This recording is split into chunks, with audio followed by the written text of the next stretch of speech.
This is such a cool booth. It's fun, right? It's really fun. And it's a great spot, too. I mean, you can see literally everybody coming through. So Thank you. The design process was a whole situation. And so many times they said, it's not possible. And we're like, it's possible. It's You're possible. going to make it possible. We believe in possible here. Nice. All right. So welcome to Good Energy. Keally, we're so glad that you're here. Thanks. It's great to be here. Good. We would love for you to start with who you are. Tell us about your company and your role in the company, and then we'll get into some other questions. Well, my name is Keally DeWitt, and I'm with GAF Energy. We are a solar roofing manufacturer, part of the largest or related to the largest roofing and waterproofing manufacturer in North America. That company is GAF, and we're GAF Energy. So variation on the theme. And I am the Vice President of Marketing, Communications, and Public Policy at GAF Energy. Excellent. That seems like a lot of things to be the vice president of. It's sort of like entrepreneurship, startup mode in a larger company. Yeah. So we all wear a lot of hats. Tell us a little bit about how GAF Energy came to be coming out of GAF. Like, what was the decision making around a major roofing company getting into solar and clean energy? How did that happen? Yeah, they had GAF itself had been working with building integrated photovoltaics for a bit, starting in about 2015 or so, as they saw more and more solar installers showing up in the market and hearing from their roofers that solar was becoming more of a force in their businesses. And so they created a product called Decotech that had a frame that flashed in like a skylight, and the large rigid panels went into it, but it was still a BIPV product. And then Tesla made some noise about solar roofs. Yeah. This isn't the only reason why they accelerated their investment, but it was a pretty big contributing factor, if we're being honest with ourselves. And, Elon was able to make some moves in the automobile industry. And so I think the roofing manufacturers were like, oh, this is probably something that we should take seriously. And so in 2019, they founded GAF Energy to be more dedicated to the BIPV product development and deployment. Yeah, and obviously, there's a ton of demand for it, as you've seen. So that's exciting. So thank you for that. We're at RE Plus, this gigantic, largest energy trade show in North America. Exciting. What do you think the role is for companies that are pitching their products here? Like, what can you paint a picture for what this looks like for our audience and a more general audience? Yeah. So in 2022, we announced and debuted a nailable solar shingle to the world. It's called the Timberline Solar Energy Shingle, and it installs just like a regular roofing shingle. It's flexible, relatively lightweight. It's 10 pounds. I could carry it, and shows like this are one of the main vehicles that we've had for connecting directly with potential customers. We're a little bit more focused within the marketplace on the roofing side, but the solar energy industry and these types of gatherings are things that are absolutely critical. And it's a physical product, and there's something about seeing it, holding it, getting up close and personal with it that is so critical. We've even had people dance on our shingles at different trade shows. That sounds fun. That's fun. It's really fun. And no damage from the dancing. No damage. Nice. They're walkable. Like, you can walk on it on the roof. So we're like, go right ahead. Walk on it here. Yeah. Well, so, all right. So we've been talking about the technology a little bit in your company's story, but I think the entry point that I've had from you is also on the policy side, right? So the public policy side of your title. And one of the things that you've been really passionate about within SEIA is establishing more community and discussion around residential solar issues, which is obviously where your company is sort of situated. So talk about that a little bit. How are you seeing the evolution of the policy conversation around residential solar what are your kind of hopes and dreams for SIA as we're continuing to work in that space? I've been in residential solar for about 16 years now. Yeah. I'm a true resi distributed generation believer. And I think that there's something really powerful about consumer choice. It's the backbone of the American economy and in many ways the world economy. And so being able to demonstrate that it is something that people want to the degree to which they will write a check or, sign up for a loan to put it on their roof is an unbelievably powerful message. And so, there are unique challenges that come with that too. It's a different model. It's a new way of approaching generation and ownership of generation. It's a new way of thinking about the grid. It's a new way of thinking about load management and, what kind of energy is showing up at what times of day. But I think that those are really interesting innovation challenges. And I think for resilience purposes and for the, aim of kind of all of the above in addressing climate solutions and moving forward with new energy infrastructure, using sites that are closer to where the energy is being consumed is absolutely critical. Yeah, and I just think we've seen a very different sort of energy, for pun intended, around the conversation about distributed solar as its own climate solution, right? Like, obviously, clean energy and solar in particular is a climate solution, but sort of having a new conversation about distributed energy and localized energy as a specific tool, like you said, to sort of bring just generation closer where it's in demand is its own sort of solution to this problem that we're all facing. And I think I think that message can really resonate, and I think we're starting to see a lot more of that happen. So it's exciting. Yeah. I love it. And having the world's biggest roofing company, this industrial giant, Right. Come in and say this is space that should be used for clean power. It's really very heartening and really exciting. Yeah, it's Can good. we pivot away from policy for a second? Oh, I'm sorry, guys. I got to keep my eyes open. Oh, It's been wow. a long few days. So, just kidding. We're putting Steph to sleep. Yeah. In all seriousness, I want to talk a little bit about women in leadership for a second, because you are the new vice chair of our board, right? You you have a strong voice in our, around our board table. If myself personally, somebody relatively new to the solar industry, we've seen the makeup of the industry from a demographic perspective change pretty quickly over the past 5 years, Yeah. 6 years, 7 years, 8 years. I'd love you to just share your thoughts on that process and kind of what you're thinking about, how that has evolved and what we need to do as a collective to keep driving those numbers up. I love this question. My first residential solar installer, the staff makeup was 100 men and 4 women. And we, on the marketing and comms team, helped to launch Sunrun in Massachusetts way back in the day.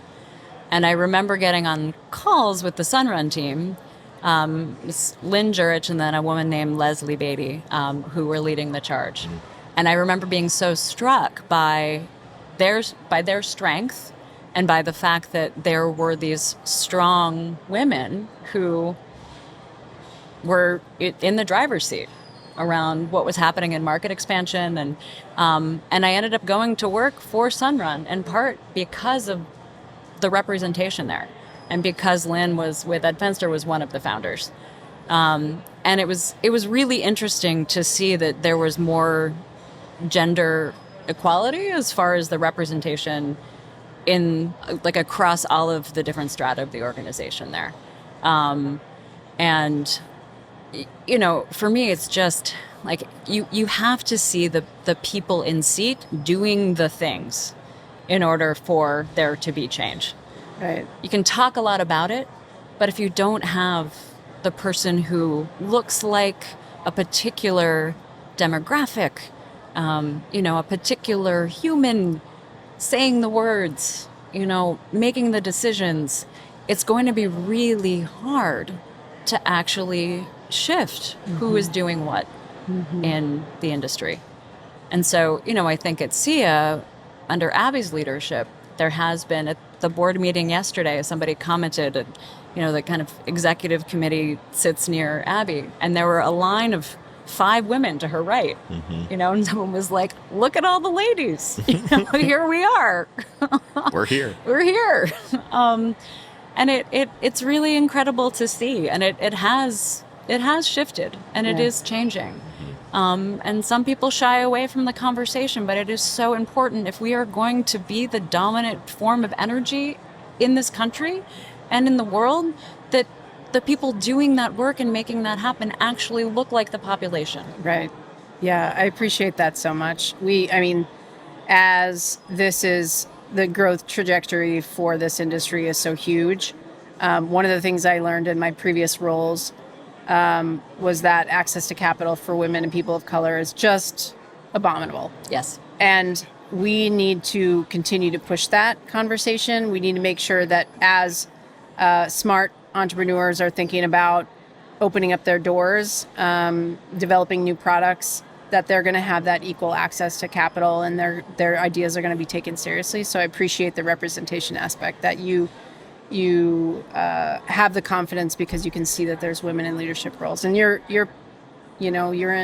responsible for that in part. So I really appreciate your leadership on that. But no pressure.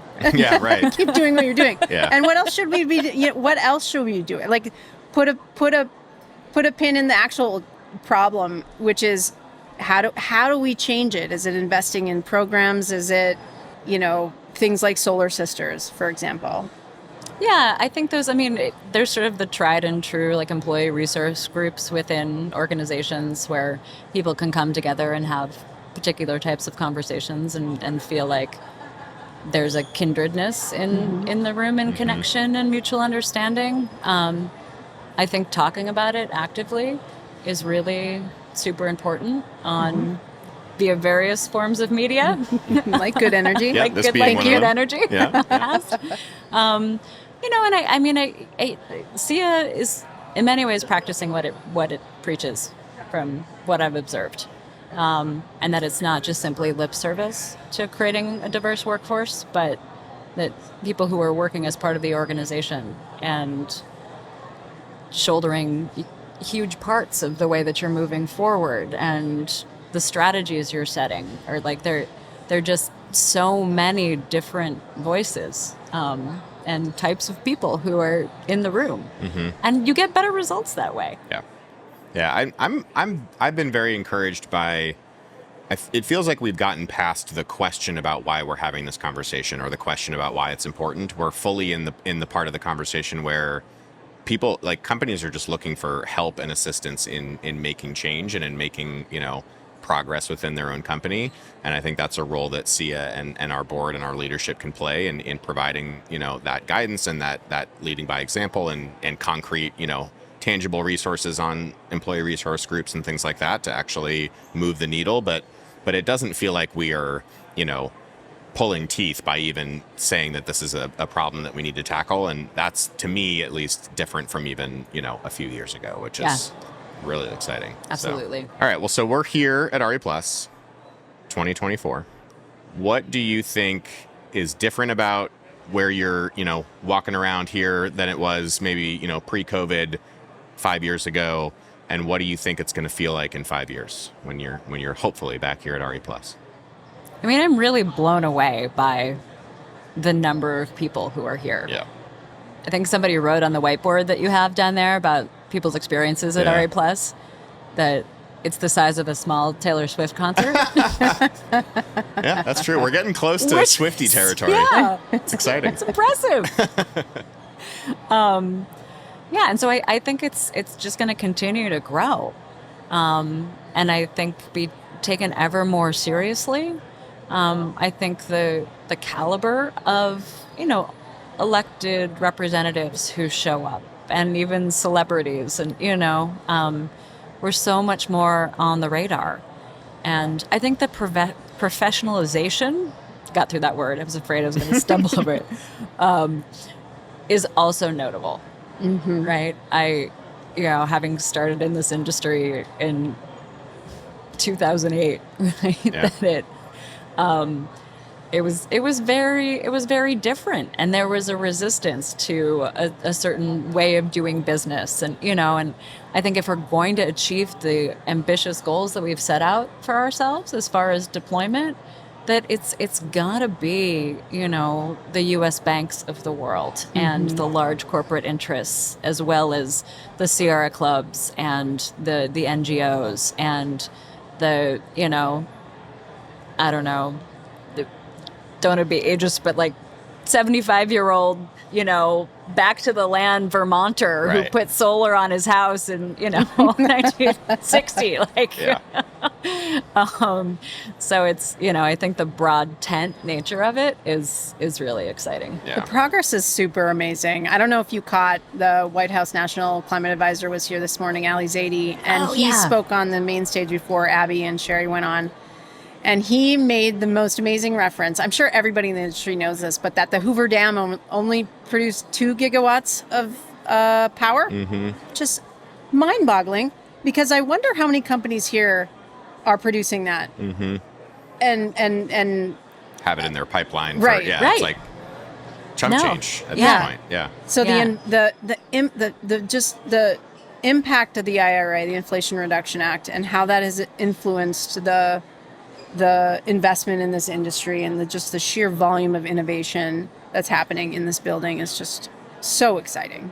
It is. And, biased here, but as a U.S. based manufacturer, part of a company that's been around for 130 years and has asphalt shingle manufacturing plants in every region of the country, and is now starting to have solar shingle manufacturing plants in California and Texas. It's incredible to see the growth of onshoring. And I just ran into a colleague who's here to talk to suppliers, and I mean great. the energy around that, again pun intended, Yeah. is really thrilling. Yeah. That's another change that I think we've seen, and it's not just race to the bottom on cost. It's how can we do this with U.S. manufacturing and U.S. jobs, and I hope that continues. That's part of the intent of the IRA, certainly. So if we can keep that momentum, I think we have a long way to go. GAF, I asked you yesterday, what does GAF stand for? Let's make a commercial for GAF. Stands for General Aniline and Film. Venerable U.S. company, has been around for quite a while in different iterations. For a period of time, they owned and operated the company that made the Viewmaster. Oh, Those wow. little white discs Cool. with the Nice. pictures in it, right? The That's sort of nostalgic. Yeah, very nostalgic. So if you look at older versions of those Viewmasters, they have the GAF logo Oh, wow. on them. There was actually a commercial with Henry Fonda back in the day. It's like where real he's- Americana here. Exactly. I love it. Yeah, Jodie Foster was one of the kids in the commercial. That's thing. just Wow. so cool. Yeah, but he's enunciating. We were talking about this. He's enunciating GAF so people don't say GAF. So he says at least 10 times the GAF Viewmaster. The GAF? The GAF. The GAF. All right. We'll keep Got that. it. We'll We'll run that. We'll repeat that multiple Thank times you. in the episode. Thank Don't you. worry. The pronunciation will I finally think you be need accurate. to do a new commercial with Jodie Foster for Yeah. GAF Energy. Steph suggested that. That Oh. would be amazing. That would be See, amazing. we have a simpatico. She thing might be going on into here. it. I love it. Anything else that you might want to cover? I think one final note on the importance of innovation and the consumer, designing things that people really want, that they get excited about, that says something about who they are and how they exist in the world. I think that's one of the animating forces behind our BIPV product, behind our solar roofing. Really thinking about, what is functional, but also what is beautiful and what is inspiring. And I think our Timberline solar roof fits the bill. I love it. Well, thank you so much, Keally, for taking time out of your busy trade show schedule to be here with us today. We really appreciate it. Really proud of your partnership on our board, and I'm really proud of what you're producing at GAF. So thank you so much GAF. for being here. Totally my pleasure. Thank you so much for having me.